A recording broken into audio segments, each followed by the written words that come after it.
कोल्हापूर हादरलं, 10 वर्षांच्या मुलीवर लैंगिक अत्याचार करून हत्या। गृहमंत्री देवेंद्र फडणवीस माहिती देताना म्हणाले, काल रात्री बदलापूर येथे 2 चिमुकल्या मुलींवर लैंगिक अत्याचार झाल्यानंतर राज्यभरात संतापाची लाट उसळली असून ठिकठिकाणी अशा घटना समोर येत आहेत। त्यातच मुख्यमंत्री एकनाथ शिंदे, गृहमंत्री देवेंद्र फडणवीस आणि उपमुख्यमंत्री अजित पवार हे आज लाडकी बहीण योजनेच्या कार्यक्रमासाठी कोल्हापूर या ठिकाणी आलेले असताना एका 10 वर्षीय मुलीवर लैंगिक अत्याचार होऊन तिचा खून झाल्याचे प्रकरण समोर आले आहे। कोल्हापूर येथील शिये गावात सदर घटना घडली असल्याचं सांगितलं जात आहे। या घटनेनंतर आता गृहमंत्री देवेंद्र फडणवीस यांची ही प्रतिक्रिया समोर आली आहे। नेमकं काय म्हणाले देवेंद्र फडणवीस पाहूयात। मुख्यमंत्री माझी लाडकी बहीण योजनेच्या कार्यक्रमानंतर माध्यमांशी बोलताना देवेंद्र फडणवीस म्हणाले, बिहारमधून पीडित मुलीचे कुटुंबीय कोल्हापुरात आले होते। काल दुपारी पीडितेच्या काकांनी तिला मारल्यामुळे ती घरातून बाहेर पडली होती। रात्री 10 वाजता ती बेपत्ता असल्याची तक्रार दाखल करण्यात आली। पोलिसांनी रात्री शोध घेतल्यानंतर सकाळी तिचा मृतदेह सापडला। पीडितेवर लैंगिक अत्याचार झालेला असल्याची शक्यता आहे।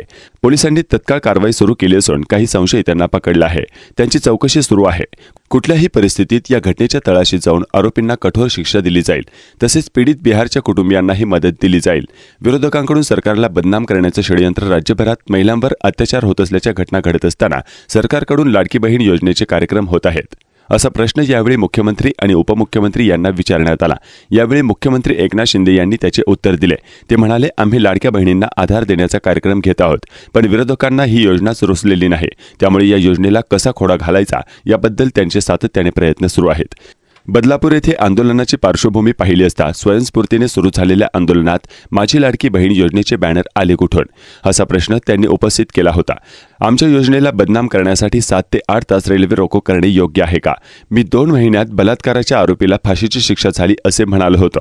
त्यावरही प्रश्नचिन्ह उपस्थित केले गेले। मी आज त्या खटल्याची माहिती दिली असल्याचंही मुख्यमंत्री एकनाथ शिंदे म्हणाले।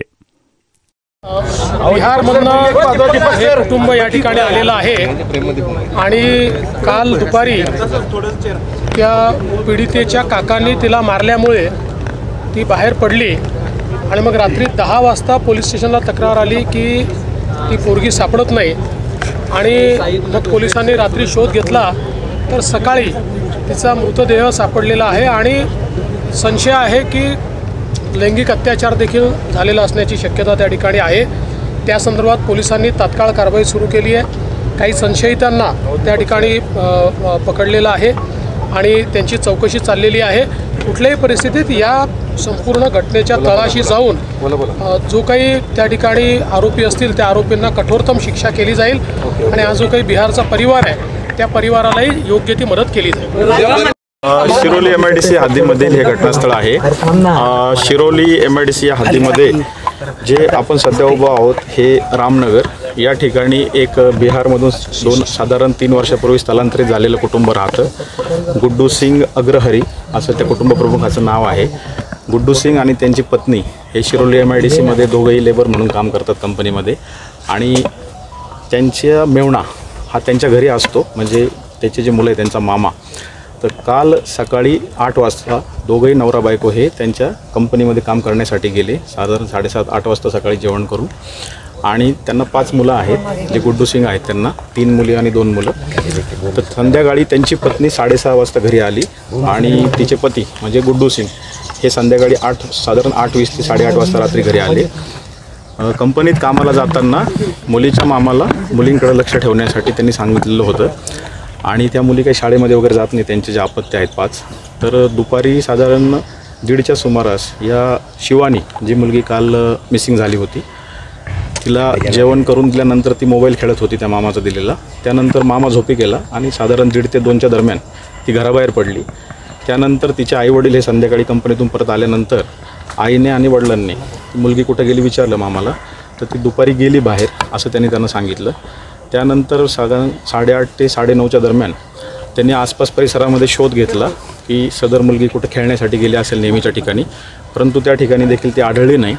मग ते कुटुंबीय गुड्डू सिंग ज्या ठिकाणी राहतात त्यांच्या शेजारी निर्मला पाटील नावाच्या एक व्यक्ती आहेत, त्यांनी पोलीस स्टेशनचे इंचार्ज शिरोलीचे यांना मोबाईलवर फोन केला। साधारण 9:45च्या दरम्यान 10 वाजता सपोनी जे गिरी आहेत पोलीस स्टेशनचे ते त्या ठिकाणी आले। त्यांनी देखील ही माहिती घेतली दिवसभरातल्या घटनाक्रमाबद्दल आणि त्यांची तक्रार घेण्यासाठी गुड्डू सिंग यांची पोलीस स्टेशनला आपण 137 BNS म्हणजे जुना 363 IPC किडनॅपिंगचा गुन्हा दाखल केला रात्री 23:26 आणि त्यानंतर API गिरी त्यांची टीम आणि त्या मुलीचे वडील आणि तिचे नातेवाईक यांनी देखील या परिसरामध्ये तिचा शोध घेतला पहाटे 4 वाजेपर्यंत, परंतु त्यांना काही मुलीचा शोध लागला नाही. मग आज सकाळी परत 8 नंतर SDPO करवीर त्याचबरोबर स्थानिक गुन्हे शाखेचं पथक आणि पोलीस स्टेशन असं यांनी परत शोध सुरू केला त्या मुलीचा. त्यानंतर मग डॉग स्क्वॉडची देखील मदत घेण्यात आली. डॉग स्क्वॉडला त्या मुलीच्या घरातील जे आर्टिकल्स आहेत, तिचे जे जुने वापरते फ्रॉक्स आहेत किंवा त्या इतर वस्तू आहेत, त्याचा वास दिल्यानंतर डॉगने घटनास्थळ दाखवलं. त्या ठिकाणी त्या मुलीचा मृतदेह मिळालेला आहे. त्यानंतर मृतदेह मिळालेला साधारण 12:15 दरम्यान दुपारी. त्यानंतर मग फॉरेन्सिकची टीम बोलून त्या ठिकाणी जे सॅम्पल्स आहेत घटनास्थळावरचे ते कलेक्ट केलेले आहेत. त्यानंतर आता जे वडिलांना तिच्या जी डेड बॉडी ज्या ठिकाणी मिळाली त्या ठिकाणी देखील त्यांना नेण्यात आलेलं होतं आणि त्यांना सर्व परिस्थिती घटनास्थळ दाखवण्यात आलेलं आहे. आणि आता पुढील जे तिचं शवविच्छेदन आहे